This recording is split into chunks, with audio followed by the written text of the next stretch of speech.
Good morning. President Trump, as a candidate last year, said with a degree of certitude only he could muster that he would end the war in Ukraine in a day, possibly even before he took office.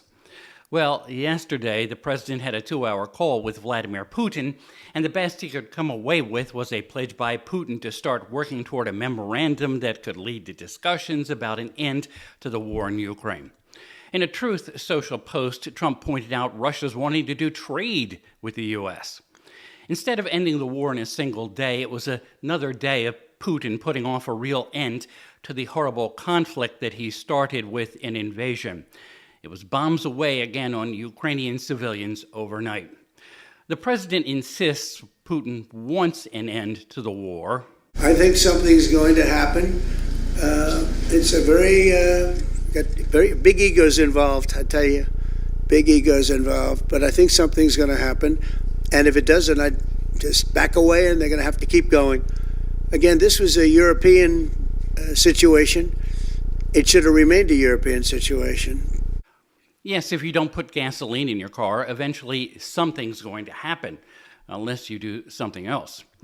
That's not meant to be smart alecky, just logical, as the people of Ukraine continue to feel the pain of American and sometimes European inaction.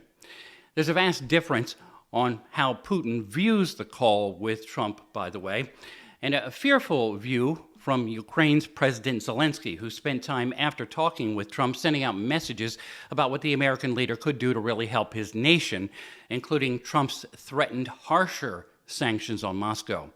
As Zelensky said to reporters, "It's our land."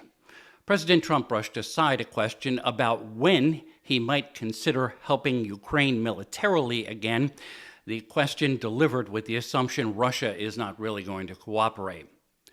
Domestically, President Trump goes to Capitol Hill this morning to talk with House Republicans, wanting to get them all in line with the one big beautiful bill to cement Trump's agenda on border security, defense, and expanding tax cuts. Fiscal hardliners wanting more massive spending cuts that could impact the GOP moderates' political fortunes have already bent a bit and are likely to go along with whatever Trump wants in the end.